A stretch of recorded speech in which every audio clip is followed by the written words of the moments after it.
নমস্কার, সনাতন ধর্মকথা চ্যানেলে আপনাদের সবাইকে স্বাগত। আজ মহাভারতের আদি পর্বের ৭৬তম অধ্যায়ের অন্তিম পর্ব কচের সঞ্জীবনী বিদ্যা লাভ শুরু করব।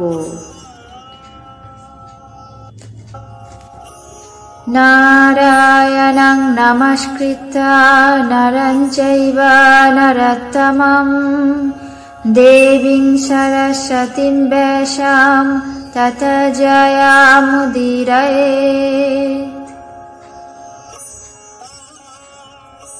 মহর্ষি শুক্রাচার্য দেবযানীর দ্বারা এমন সব কথা শুনে কচকে আহ্বান করে ক্রোধ ভরে বললেন, নিশ্চয়ই অসুরেরা আমার প্রতি হিংসায় পরবশ হয়েছে এবং এই জন্য বারবার আমার শিষ্যের প্রাণ নাশ করছে। দুর্দান্ত দানবেরা এই পৃথিবীকে ব্রাহ্মণ শূন্য করার জন্য আমার প্রতি এমন অত্যাচার করতে প্রবৃত্ত হয়েছে। ভালো, আমি এখনই তাদের এই পাপের দণ্ড বিধান করছি। ব্রহ্ম হত্যার পাপ দেবরাজ ইন্দ্রকেও দগ্ধ করতে পারে। এই কথা বলে কচকে বিদ্যা বলে আহ্বান করতে লাগলেন। তারপর কচ গুরুর ভয়ে ভীত হয়ে জঠর থেকে অল্প অল্প উত্তর দিলেন। শুক্রাচার্য নিজের জঠর থেকে তার কথা শুনতে পেয়ে বললেন, কচ, তুমি কিভাবে আমার উদরে প্রবেশ করেছ?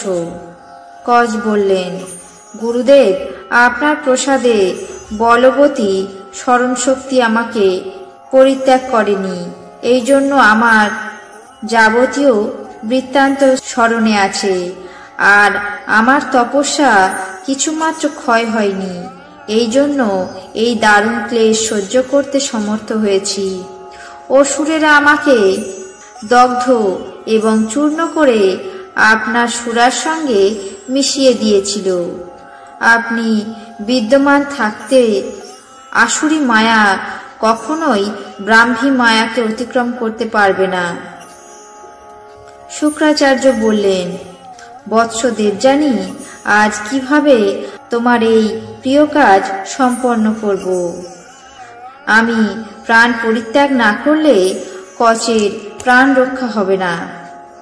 কচ আমার উদরের অভ্যন্তরে অবস্থান করছে, সুতরাং আমার উদর বিদীর্ণ করা ছাড়া কচ কোনোভাবেই আমার উদর থেকে বের হতে পারবে না।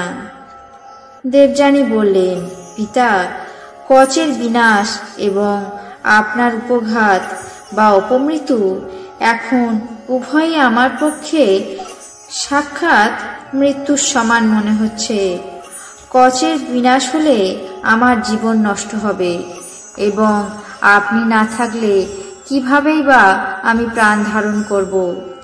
তখন শুক্রাচার্য উদরে অবস্থিত কচকে বললেন, হে বৃহস্পতিপুত্র কচ, যেহেতু দেবযানী তোমাকে ভক্ত বলে সম্মান করে, অতএব বোধহয় তুমি কোনো সিদ্ধ পুরুষ অথবা কচরূপী ইন্দ্র হবে। সে যাই হোক, তোমাকে এই সঞ্জীবনী বিদ্যা প্রদান করব। ব্রাহ্মণ ছাড়া অন্য কেউ পুনরুজ্জীবিত হয়ে আমার উদর থেকে বের হতে পারে না। অতএব আমি অঙ্গীকার করছি, তোমাকে এই মৃত সঞ্জীবনী বিদ্যা দান করব। কিন্তু বৎস, তুমি পুত্ররূপে আমার দেহ থেকে বের হয়ে পুনরায় ওই সঞ্জীবনী বিদ্যার বলে আমাকে জীবিত করবে।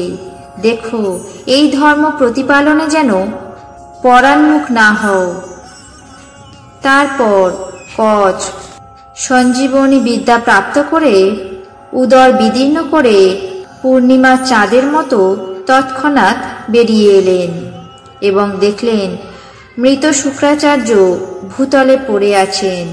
কচ তখন অবিলম্বে সিদ্ধ বিদ্যা দ্বারা তার প্রাণকে জীবিত করে অভিবাদন করে বললেন, হে ভগবান, যিনি কর্ণে অমৃত নিষেক স্বরূপ মন্ত্র প্রদান করেন, আমি তাকে পিতামাতা হিসাবে স্বীকার করি।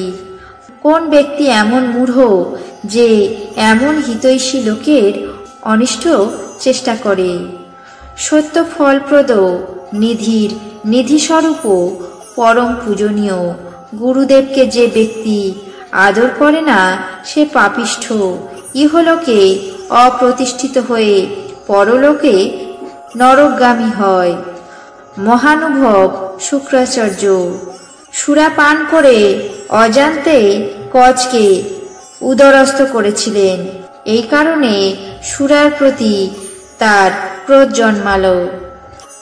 তিনি ব্রাহ্মণদের প্রিয় সম্পাদনের জন্য বললেন, আজ থেকে যে মূঢ়মতি ব্রাহ্মণ ভুলবশত মদ্যপান করবে, সে অধার্মিক ও ব্রহ্মঘাতী হয়ে ইহকাল এবং পরকালে ঘৃণিত ও নিন্দিত হবে। আমি ব্রাহ্ম ধর্মের এই নিয়ম সংস্থাপন করলাম। গুরু শুশ্রূষায় পরায়ণ ব্রাহ্মণগণ এবং অন্যান্য লোক এটি শ্রবণ করুন। তপনিধি শুক্রাচার্য এই বলে মূঢ় বুদ্ধিসম্পন্ন দানবদেরকে আহ্বান করে এই কথা বললেন, ওরে নির্বোধ দানবগণ, আমার মতো প্রভাবশালী মহাত্মা সঞ্জীবনী বিদ্যার প্রভাবে ব্রহ্মভূত হয়ে বাস করবেন। এই কথা বলে তিনি বিরত হলেন। তারপর দানবেরা অবাক হয়ে নিজের নিজের ভবনে গমন করল। কচ তখন সহস্র বৎসর গুরুগৃহে বাস করে পরিশেষে তার অনুমতি নিয়ে দেবলোকে প্রস্থান করলেন। আজ মহাভারতের আদি পর্বের ৭৬তম অধ্যায়ের অন্তিম অংশ, কচের সঞ্জীবনী বিদ্যা লাভ, এখানেই শেষ করছি। আপনাদের কেমন লাগছে তা অবশ্যই কমেন্ট বক্সে জানাবেন। চ্যানেলটিকে সাবস্ক্রাইব করবেন, লাইক করবেন, শেয়ার করবেন। ধন্যবাদ।